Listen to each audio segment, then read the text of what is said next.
Happy Wednesday, everyone. This is really exciting because I have my guest right next to me. I'm not superimposed, I swear. So we're recording this just a couple hours before we actually go live because I'm here in her home in New Jersey. We got to meet for the very first time last night. By the way, this is Ashley Gravano, Hi, who guys. has been on my show before. She was actually one of my first guests Last year. 2 weeks ago. Yep. Yeah. So it's kind of like a 1-year anniversary, and we finally got to meet. I figured since Josh Pitts can wear a baseball hat, I can. It was a late night because we got to go into the city, New York City, and see my friend Justin Guarini on Broadway and have dinner with him. And, we got home pretty late. So this is awesome. But we only have a half hour, and we were realizing that there's like so much that we could talk about because she's had a lot happen in the last year. Yeah, I do know that when you were on my show, we spoke about your cancer. Mm-hmm. And that was I think pretty much the focus, right? It was, yeah. So talking about, kind of getting through that. And how are you doing, by the way? Because I'm sure there's some people that want to know how you're doing. I'm good. So cancer-free. It's over a year. So that's exciting. No issues. Voice is still a little funny, but not compared to last year. Yeah, I know. It was really hard last year. So I thought it was sexy. Yeah. Not a smoker's voice now. Now I'm back to the regular voice for the most part. But I can't believe we're sitting here together. I know. This is so cool. Yeah. I set the bar really high, for when I meet people for the very first time. I think I took someone to a Chargers game the first time I met them too. So everyone's gonna want to be friends with me. Go big or go home. Yeah. Exactly. Yeah. And I had to, get a New York Yankees cap. Sorry for all you non-New York Yankee fans. We don't want to twin too much because I was going to wear mine, but So Ashley, like I said, it's been a year, and I know because we are friends, I get to kind of know what's happening on the back end. Behind the scenes. So we talked about, maybe kind of talking about it a little bit. We were also saying the commonality of the show that we saw last night. So last night, the show was called Once Upon a One More Time. And it's like a fairy tale with all the princesses and Prince Charming from, the Disney fairy tales. But it's based around all the Britney Spears music. So it's all her songs. So cool. Yeah. But at the end of it, it's really about women empowerment and about these princesses kind of being like, wait, this is not my happily ever after. Like, this is not how I envision my life to be. And so we're talking about how, just right now with women that shred, same thing, where we're trying to kind of showcase women in a way that, yes, we're in the mortgage industry, we're talking about business, but we're so much more than that. And a lot what happens in our personal lives really affects what happens in the business world. Right. And so we were talking in how she's kind of had some things in her life. Just some things. Where do I start? So it's funny that you mentioned the show because I have this little Cinderella thing here that sits on my desk. So I'm sure a lot of you recognize the background that follow me on LinkedIn and Facebook, but it's been a year. Yeah. So I was diagnosed. We talked last year about being diagnosed with cancer in February of 2022. Shortly after that, I had another surgery. I haven't been very open about that. That kind of put me on bed rest for close to 12 weeks, but I still worked and was fine here for the public to see. For the public to see, I was fine. Also during that time, I went through a pretty rough divorce, which I have not come out and really talked about, minus my inner circle, like you and a couple of the other friends here. And then very recently was part of a RIF at Mortgage Cadence. So I was laid off at Mortgage Cadence. So it's this trifecta where, so it's personal health, obviously health and personal kind of tied together, but and business. And the show last night was so much around what you should do, right? It's because they have a narrator. The narrator is like, this is what fairy tales, and this is what we are supposed to be teaching our kids how to have a happily ever after. Right. And you should be doing this as a wife and a mother and a mortgage LO. And this doesn't just go into the female thing, but since we're really talking about that from the theme, I've recently connected with a coach with a company called Better Up, and she's like, remove should from your vocabulary, because we're having this conversation about what am I doing next.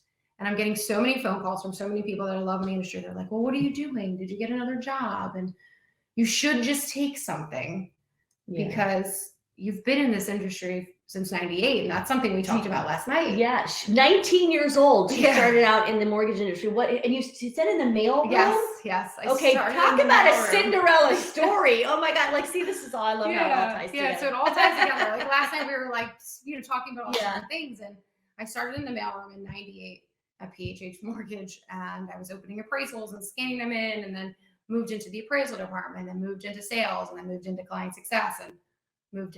And, now here I am at 43, and unemployed by choice currently, because I'm trying to figure out my story and where I want to go. I mean, even for my son who's 15, he's like, what do you mean you haven't gotten a job yet? And it's like, I'm okay, because I want to figure out my story on my own. Yeah. Plus you've gone through a lot. Like, I think that's what happens too, is that we don't allow ourselves to kind of like pause and rest. And for someone like you who's gone through cancer, surgery, divorce, you need to allow yourself to kind of breathe and get healthy again and kind of focus on you. And so many of us forget how important that is. We think we just literally need to go from one thing to another. And that's part of the narrative, like what everybody thinks you should do. And that was the whole thing too last night, that every princess gets to create their own story. Yeah. And so you're creating your own story. Yeah. And I'm rewriting it every day. Yeah. And we all should be, right? I mean, I know and I just said the word should, and I keep like, we should have like a rubber band. Like, they teach you like, snap. By the way, I went to a therapist when I was younger, and I suffered from clinical depression. And this is going to sound really kooky, but I was like, I had the biggest crush on this guy. And I was like borderline obsessed with him because I have OCD. So I literally have an obsessive mind. Right. And I had a rubber band. And do that every time I thought about it. Everyone's like, oh my God. Yeah, every time I say should, I'm like, let me do something, or, have someone behind me, or use something to buzzer that's like, turn it off. So I'm taking the time to figure out what to do. Yeah. And, I'm doing great from a health standpoint, and everybody that's been supportive, I've, give praise to and blessed for. But I just don't want to just jump into the next thing.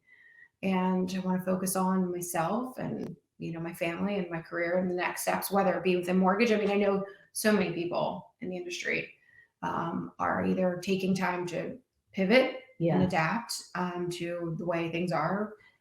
Some people are leaving the industry. I was going to say, there's actually been people that are like, you know what, I'm just going to try something different and get out, because, when you're in this industry, you have to kind of get used to the fact that there's never any kind of consistency. It's just, it is kind of, but at the same time, we all get sucked back in. I know, just like I got sucked back in too. Yeah. So, I mean, when you look back and you're like, in 98, I was in the mailroom, and then I just moved into different parts of the industry. I was on the title industry side, and then moved lastly to, the mortgage technology side, which is great because you're touching all parts of the process, not just the small part that I spent most of my career in the title insurance. But and the connections are wonderful. So it's scary, just like in the show last night. The main character, who happened to be Cinderella, was terrified of, like, she knew that she was stuck. Yeah. But she knew that that's not all she wanted to be. And the unknown. It was the unknown that was really scary to her. Like, well, what am I supposed to do? Right. And I think that happens to just so many of us, is that unknown. And what am I supposed to be doing? And a lot of times it's living life and day by day, figuring it out, figuring who you are.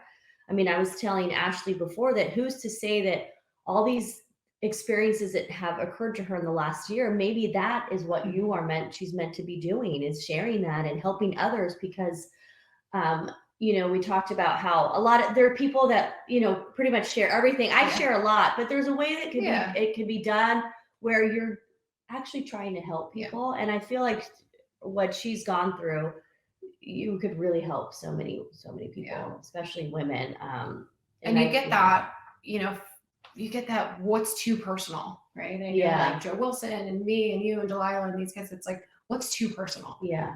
And are you afraid to speak your truth? I hate using that phrase, but you know, when you come out and say like, yes, I am unemployed. Yes, I've had a rough year. Like, don't be afraid to talk about that. Cause like you said, your story has really helped people. My story last year, like writing the Mortgage Moms column, like it's really helped a lot of people. I get IMs all the time. And are you still doing that? Yeah, Okay. So all those moms out there, she's still doing that. So I'm still writing the Mortgage Moms column. And I also have a second column called First Cup, which is really around, like when you're drinking your first cup of coffee in the morning, like what are you thinking about? Whether it's business, whether it's personal, and expanding on that. And I like that. Yeah, so it's like a longer Facebook post, but written in a column. So I think this month, which will come out in July, was talking about like the roadmap.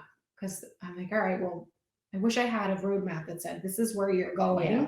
Next stop, next destination is right. And like the days of like we would print out like MapQuest, right? Yeah. Like, for those of you who don't know, or even before MapQuest, the days that we would book. actually pull out like the travel guide. You're like, you know, God forbid you don't follow that little line, and that's still like all of it just ties back to the show last night. Like you don't have to follow that line, and that's what the column was about last month. Was talking about like, you know, sometimes you're going to have a detour. And an unexpected detour that will knock you down. And in those detours, like we have to have like a mind shift too, just like you said, the word should, right? So then it's like, not only that, it's like retraining your brain to not think that way anymore, which I feel like that's really hard. It is hard. It is hard because the minute I knew that the layoff was coming, I was like, hit the ground running, getting my resumes out everywhere. I was on all of these interviews and I'm like, pause. You know, pull over the side of the road, type in the fact that you're getting detoured and just, you know, take a breath. And it's okay to take a breath. You're just never told it's okay. And if you're a goer, like I've been, like a young mom, married young, works, you know, I've never ever been unemployed by choice. Never been laid off. So this was really hard for me from a mental standpoint too. Like, I've never had nothing to do. Right. So it's okay to have nothing to do. Because then what happens is you have someone like me that calls her out of the blue and like, hey, I want to go see my friend Justin. She's like, I'll go with you. And I came up this like afternoon and we were to do that. Like that was really cool because a lot of people would be like, sorry, I have to work and I have this to do and I have that to do. And I love that you were like pretty spontaneous about it because I've become pretty spontaneous myself. And like we had such a cool experience yesterday. Awesome. Like it was, I felt so blessed and grateful to be having that experience. And I think a lot of times we don't allow that to happen because we are so focused on, well, what am I supposed to do? What should I be doing next? So, and kudos to you. Thank you. And identity is a huge thing, right? Like I was talking to you about that this morning over coffee. I was like, I've been a mom and a wife and a mortgage person since I was 19. Right. So when one of those things change, then you just get like, who am I? And I know a lot of people talk about imposter syndrome and there's all these different catchphrases out there, but just take a step back. Take a detour, figure out what you're doing, where you want to be. And if, you know, luckily I'm in a position where I can take the time. I know that's not always the case. And I'm in a position where I can take the time. And I'm glad that I am because I feel like I would have just continued on that hamster wheel. But you were also responsible because that's something that we need to kind of address, the fact that you kind of saw it coming maybe, or you just you kind of felt, and everything going on in the industry, we all kind of are all a little bit insecure about what's going on. And you said that you you know, held on to your purse and you were saving. And but that's really smart too, because there's a lot of people that wouldn't have even done that step, and then they would have been out of a job, and then they would have not been able to take the time, and then they are forced to essentially take anything. So the fact that you at least were responsible, kind of preemptive and so forth, you're allowing yourself to do that. So you also deserve it, like you earned it. You know? And with the industry changes, right? I mean, you have LOs that were doing, you know, $400 or $500. And they were spending money like you wouldn't believe, like the cars and the trips. And it's like, this isn't going to last forever. And a lot of those loan officers are really struggling right now because, you know, obviously business is really tough, but they didn't save You know, they thought like, woo, Yeah, this is never gonna stop. This is gonna be my life for forever. And that's not the case. So it's also, you know, having some kind of. And I got through 2008, right? Yeah, so, that's right. You know, You've seen it all. Yeah, and then everyone's like, this is not in any comparison, which it isn't. But But it's still pretty bad. And that was a big change for me. Yeah. I was running a sales team, and then the next day I got a call like, there is no more sales team, right? Like there's nothing to sell. So yeah, you're going to operations. I stayed in operations for a few years until things settled. But just kept going. Yeah. So that's the point of all of this. Like, figure out what your story is. Stop saying should.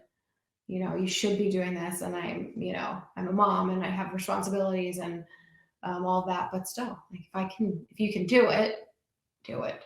Yeah. No, I think that's really important, and I feel like there's so many people like you that are going through this. That's why I keep telling her, like, just be open about it. Because this really is like her coming out. So I'm sure there's going to be a lot of people out there. They're like, I had no idea. I had no idea. And that's the thing too, is when people are like, I had no idea and you were going through all of this, sometimes it's like, okay, once again, here, should we be so quick to like try to hide everything and try to put on this front that like everything's great and I'm this like strong kick-ass woman, which you are. Thank you. But sometimes like we're perpetuating kind of the problem where we're putting this front of like, I can do it, I'm fine, I don't need help, nobody needs to know what's going on. You know, no, I don't need to air my dirty laundry. Like we've been taught by our parents, very like, much. no, you keep that hush hush, right? So it's like, so then we're doing it. And we're thinking like, yeah, I'm kick-ass, but then you're realizing like, okay, here we go. Like I'm that person that's making this other woman who might be going through the same thing that might be falling apart in front of everybody and falling apart on social media, making her maybe feel like she's not like we were doing talking it right. this morning about like different people that I follow. Like I follow Mel Robbins. We were talking about her. Yeah. And, she does a very good job, as do you as well, about talking about the story and how it's helping other people. Yeah. So, and it's easy to put on a front, right? I mean, I hate to say this, but a lot of people are like, oh, fake book, right? You don't say Facebook, you say fake book because most times, I'm not on Facebook. Yeah. Most times. I deleted my account because I keep it real. Sorry. Well, I deleted one of the 3 I had, so do I get star for that? But, you know, most of the time you're not seeing the imperfect, right? Like I know you're involved with that for quite some time about the imperfect and perfect. And you're not posting that because you don't want to be judged. Yeah. You don't want people to think less of you. Mm-hmm. If you're a people pleaser of some sort, you're like, well, I have to just pretend that everything's fine and, you know, wear my glass slipper and, you know, just continue down the path as the story's been written. Because if not, who's not going to like me? Who's even with the health thing, you also get worried about like, oh, if I'm sick, like people are going to think like maybe I'm not going to be this like fit, strong person mentally because I'm physically sick. And, you know, even yesterday I joked around with her because we had gone to dinner and something did not sit well in my stomach. And she's like, do you want some Tums? And I'm like, sure. But I did like an Instagram story where I was like, all right, this is real life. I'm an old lady. I just took some Tums before the show. And a lot of people would be mortified to share something like that. But I was like, it's like, we all have like stuff, like it's okay. Like sometimes our belly hurts. And, but it's crazy how we even feel kind of like, oh, I shouldn't share that because that's kind of like TMI. I'm like, yeah, but I don't know. I sometimes, you know, teeter on like, okay, maybe I am it's too much TMI. But at the same time, like I feel for me, it's become very freeing and empowering to just like, exactly. To not have to walk around, and like smiling all the time, and love to smile. But it's okay if you're having a moment, or you're having moments that just kind of continue on until you get back on track. But it's, you know, we're in our 40s and we're in New York, and I'm there often, and I love it, and we're sitting in the hotel lobby on couches. Like we should, like we should be out like Yes. visiting Times Square, like taking advantage of the Yeah, city before the right. show. And no, we were like, let's just sit in Yeah. the lobby, took the Tums, Yeah. just sitting there on our phones. And they were Yeah. like, okay, I guess it's time for the show. Senior special.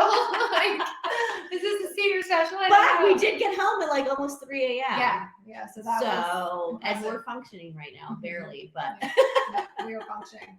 So but that's the awesome. thing too, is like we can have fun because it's my daughter who is almost 19.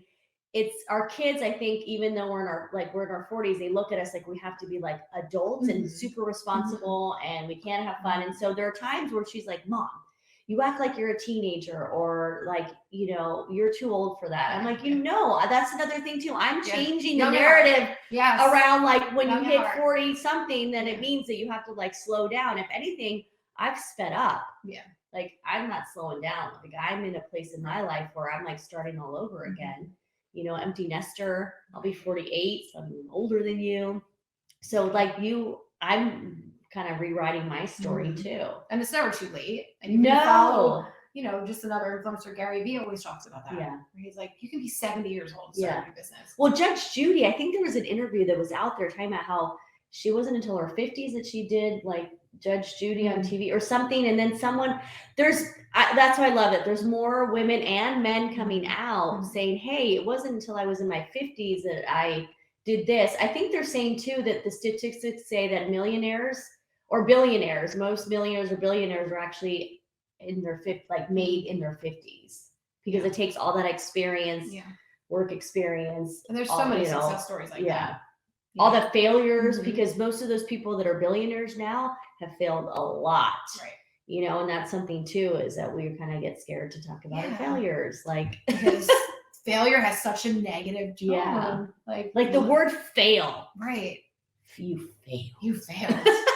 I think we need to get rid of that word too. I think there needs to be words that need to just be like, you should never fail. You should never fail. Yeah. So we'll take those words out. It's just, and sometimes you fail by choice, right? Like you try different things and it doesn't go. Well, that's like when I left the industry and I went out to do my own, business. Awful timing. Yeah, the timing sucks. I will be, but at the same time, I realized like I'm really not a good entrepreneur businesswoman. And we were talking about that. I was talking about that with Justin last night because Justin and I were kind of going through the same thing, like trying to be entrepreneurs. And for COVID, Broadway was like shut down for him, and so I actually helped him get on LinkedIn, and we were talking about that, and we kind of like bonded over the fact that we were like kind of in this really dark place with our careers. And I finally was like, I need a job. Like there comes a point where, and oddly enough, I didn't care about what other people were going to think. I think I was in this place of like, I'm going to go back into the mortgage industry and I honestly don't care what it looks like. I don't care if people are like, oh, she failed. She couldn't make it. She couldn't. And I was like, yeah, but they're not paying my bills. Right. They're not living my life. And at the end of the day, it's what I need to do what's best for me and not care what other people think. And nobody ever said really anything negative. If anything, they're like, what happened? Even last night, I think it was another friend. He's like, well, why don't you go ahead and go back out on your own? I'm like, no, because I know that it wasn't good. Yeah, it wasn't good. And I love my job and I'm really happy at NAF and I'm really blessed with what I have. So I'm not going to do it to like prove to people. Yeah, right. Like you don't have anything. I'm good. Like I went out on my own and I started a business. Like I should be like proud of that. And at least like, should. Oh my God, should. I am proud of that. Not should. I am proud of that. So I'm proud of that I actually stepped out of my comfort zone, took a leap, and I did it. And it wasn't as a success as I thought it would be. And that's okay. It doesn't mean that I can't do that future-wise. Like right here, I'm saying, oh, I suck as an entrepreneur or business woman. But you tried. But I tried. And who's to say that I'll try again and then actually succeed. Right. And that goes back to the should, right? Like, yeah. You're so afraid to just do things differently. And there's days I'm sitting here, I'm like, okay, I got about 8 hours to kill today before I have to come home and, my son comes home from school. I got to make dinner, do the whole mom thing. I'm like, I really should start really looking for a job. Right? Because you're just so afraid of what people are going to say and what people are going to think. Not everyone. I Yeah. am very much that person where I'm like, oh. Yeah, you were saying that we're both people pleasers. I've gotten better, but then again, I have like 5 years on you. In a 5-year period, though, Yeah. I want to say in the last 5 years, I've really learned a lot Yeah. about myself, and I've really matured, and I've really grown up.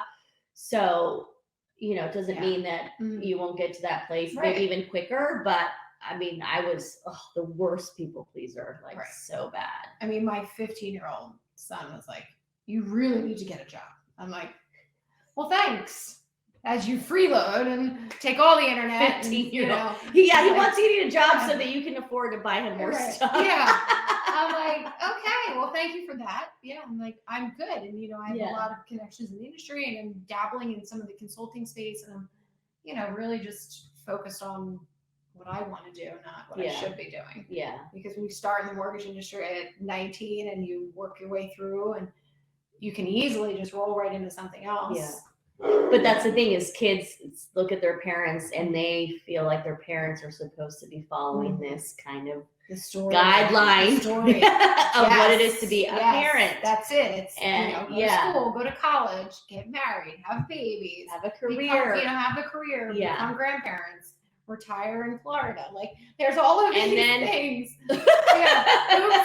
Right? You're like, some people call it a midlife crisis, some people call it an awakening, some people things just don't work out, and you just rewrite it. It's life. Right, it's life. And I don't know if it, like, for whatever reason with me, and maybe a lot of people are experiencing that now, a lot of like younger kids, that I thought life was supposed to be like happy and easy. Like, I don't know where I got that from. So when life wasn't easy and I wasn't happy all the time, I felt like I was doing life wrong. Yeah. And then, like, oh my gosh, like I thought I was supposed to have a perfect life and it's not perfect. I'm effing it up. And then that's when I went into my deep clinical depression because I was like, I'm like failing at life. So why even bother like being a part of it?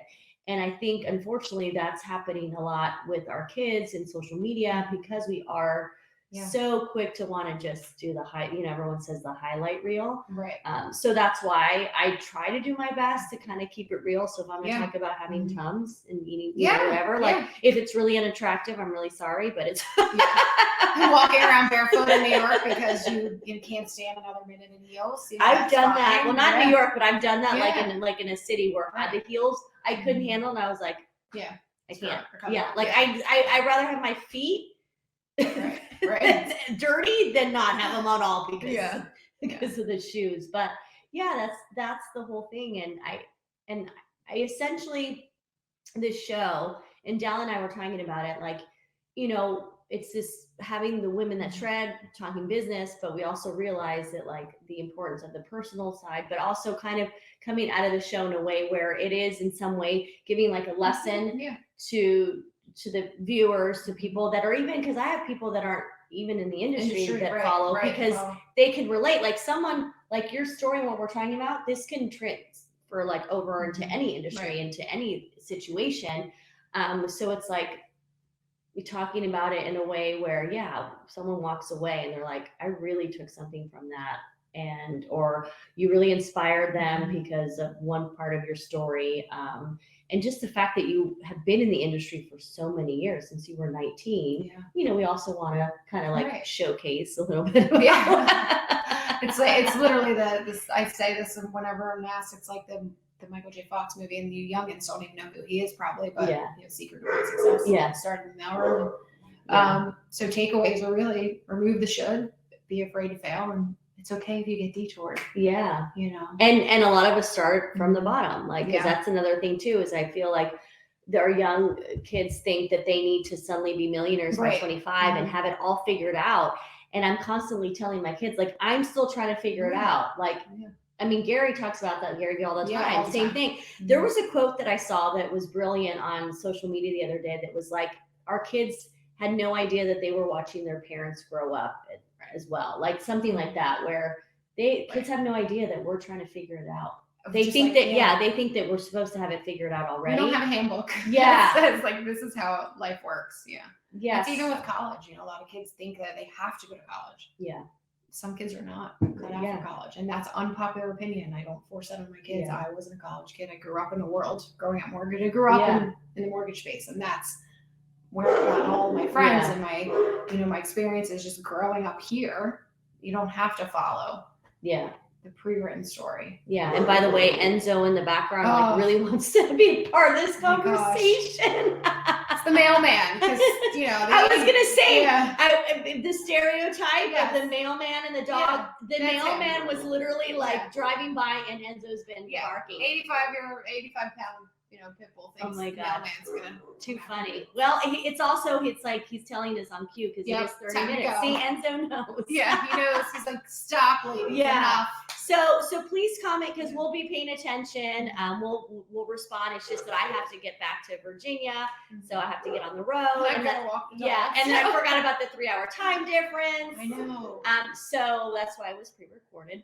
But thank you for all of you that are hopping in, and thank you, Ashley. I love that, like, you shared your story about cancer for the first time on my show, and then you're sharing even more on this show. Yeah. So for me, it's like You really, inspire me. and well, it's really humbling. Yeah, It really is, because I know, like, I take that seriously when people are willing and trusting to like share things, and that I think that's important to like. I think we're sisters. Great. in another Yeah. life. We call each other soul sisters. We Like do. we literally are like Really. soul sister. Yeah. And then yesterday we realized like, wow. There's so much more. Wow. That's for a whole other Yeah. episode. But it goes to show you, here we connected on LinkedIn. I want to say how many years ago? Like more than 5. Yeah, like more than 5. We had like just a good rapport and just kind of kept it going. And then we were able to really solidify it on this trip. But it's like, don't give up on those relationships. Keep nurturing them, because you never know. Like, because we could have just kind of like, whatever. But we knew that there was a strong connection. And now that we've met and we've been together, like, we do realize like we're soul sisters. So yay. All right, guys. Thanks everyone. And we will see you next Wednesday. Talk soon.